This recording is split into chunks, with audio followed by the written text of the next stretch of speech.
जगन्नाथ जी को क्यों लगाया जाता है खिचड़ी का भोग? माँ की ममता से जुड़ी यह कहानी कर्मा बाई को मारवाड़ की मीरा भी कहा जाता है। जब जब भगवान कृष्ण का उल्लेख आता है, माँ कर्मा का नाम भी आ ही जाता है। वह भगवान की महान भक्त थी और भगवान श्री कृष्ण उनके हाथ से प्रतिदिन भोग ग्रहण कर भोग की थाली रिक्त कर देते थे। कर्मा बाई का जन्म राजस्थान के नागौर जिले के मकराना तहसील कलवा गाँव में हुआ था। आइए मित्रों, हम इस कहानी को पूरा जानते हैं।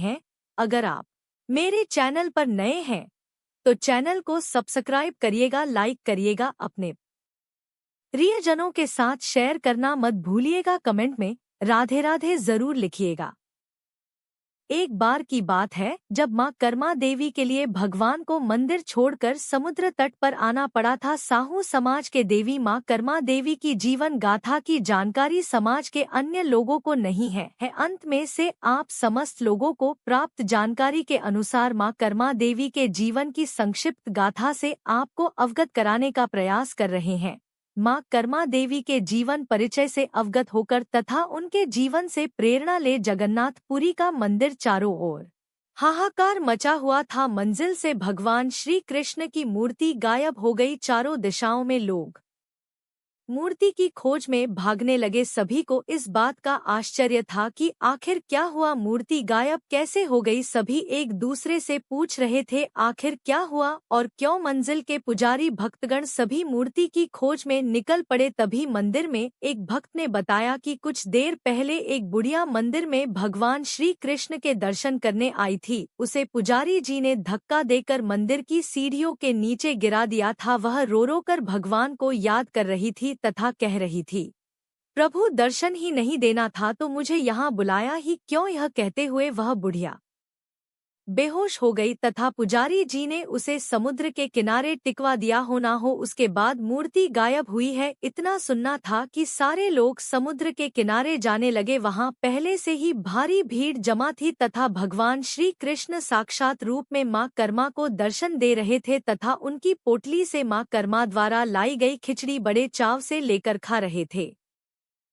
मंदिर के पुजारी जी मंदिर के किनारे पहुंचे। उन्होंने मां कर्मा को भगवान की मूर्ति से अलग करने की कोशिश कर रहे थे कि भविष्यवाणी हुई, खबरदार किसी ने हाथ भी लगाया, ये मेरी भक्त कर्मा है जो जगन्नाथपुरी दर्शन करने आई थी, लेकिन तुम लोगों ने धक्का देकर मंदिर से भगा दिया। इसी कारण मुझे इस दर्शन देने यहाँ समुद्र तट पर आना पड़ा। उपस्थित जन समुदाय मां कर्मा की भगवान श्री कृष्ण की भक्ति केवल भगवान का ओम परम आदरणीय देखकर नतमस्तक हो गए। आज भी जगन्नाथपुरी में मां कर्मा की खिचड़ी का भोग सबसे पहले भगवान को लगाया जाता है। मां कर्मा देवी जी का नाम एक साहू समाज नतमस्तक हो जाता है। एक ऐसी महिला थी जिन्होंने भगवान श्री कृष्ण का साक्षात दर्शन की। साहू समाज को मां कर्मा ने अभिमान पूर्वक जीना सिखाया। नरवर राज्य में जहां मन कर्म की ससुराल थी, वहां के राजा साहू समाज पर वहां के कर्मियों के षड्यंत्र के तहत बहुत अत्याचार किया। षड्यंत्र के तहत राज्य में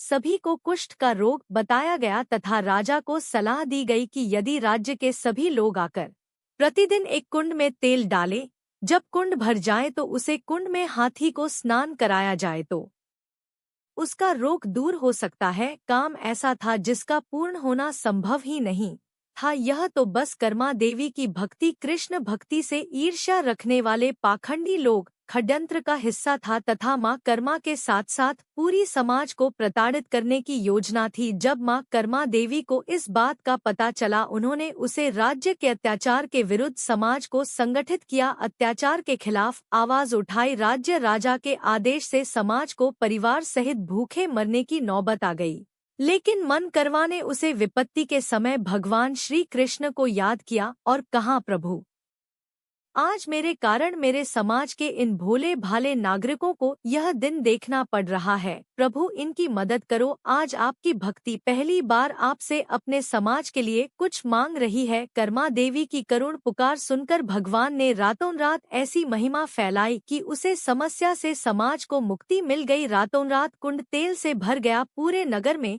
इस चमत्कार की चर्चा होने लगी। इसके बाद कर्मा देवी ने समाज सहित उसे राज्य को छोड़ दिया तथा झांसी आकर रहने लगी।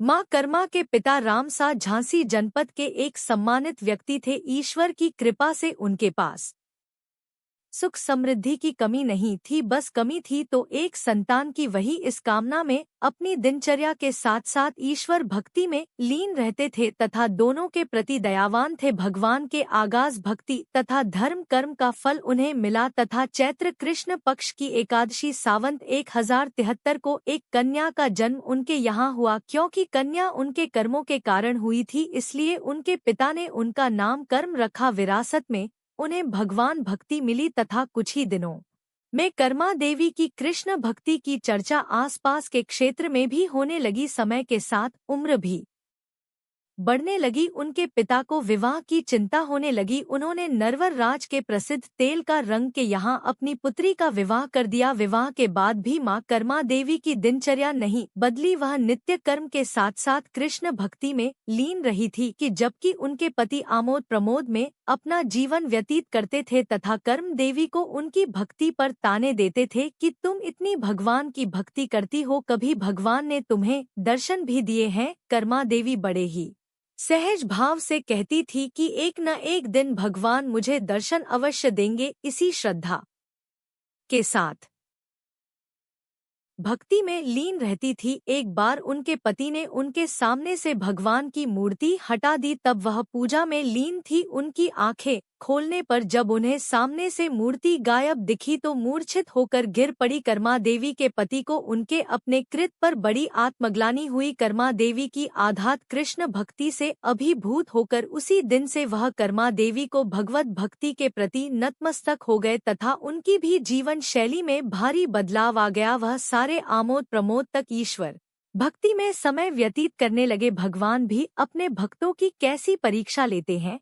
कुछ ही समय बाद उनके पति का निधन हो गया तथा कर्म देवी पर दुख का पहाड़ टूट गया। पति के वियोग में माँ कर्मा टूट सी गई। कुछ ही दिनों के बाद भगवान को याद करते करते नींद लग गई। सपने में भगवान ने कर्मा देवी से कहा, भक्ति माँ कर्मा, तुम जगन्नाथपुरी में जो मैं तुम्हें वही दर्शन दूंगा। अब क्या बस श्री कृष्ण के दर्शन में मतवाली माँ कर्मा दिन रात की चिंता किए बगैर जगन्नाथपुरी की ओर चल पड़ी। भूखी प्यासी माँ कर्मा जब वहाँ पहुँची तो उन्हें यह बात भी सहनी पड़ी। माँ कर्मा ने समाज को सत्कर्मों पर चलने की राह बताई। किसी भी अत्याचार को सहन न करने करते हुए उसका डटकर मुकाबला करने की प्रेरणा दी। माँ कर्मा का जीवन पूर्ण संघर्ष में गुजरा था रहा। उसके बाद उन्होंने प्रभु की आराधना में कोई कमी नहीं कि भगवान श्री कृष्ण के साथ साथ दर्शन कर जगन्नाथपुरी में भगवान को खोजने का भोग लगाकर स्वर्ग धाम को सुधर गई। माँ कर्मा की जयंती साहू समाज उनका पूर्ण श्रद्धा के साथ नमन करते हैं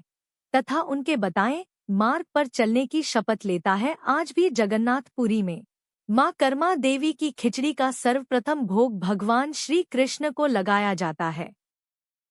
भगवान और उनके भक्तों की ये अमर कथाएं अटूट आस्था और विश्वास का प्रतीक हैं। ये कथाएं प्रभु प्रेम के स्नेह को दर्शाने के लिए अस्तित्व में आई हैं। इन कथाओं के माध्यम से भक्ति के रस को चखते हुए आनंद के सरोवर में डुबकी लगाएं। ईश्वर की शक्ति के आगे तर्कशीलता भी नतमस्तक हो जाती है। जगन्नाथपुरी में भगवान खिचड़ी का प्रसाद पहले ग्रहण करते हैं। इससे यह पता चलता है भगवान सिर्फ भाव के भूखे हैं, 56 भोगों के नहीं आशा करते हैं। यह कथा आपको पसंद आई होगी, कमेंट में जरूर बताइएगा। धन्यवाद। राधे राधे।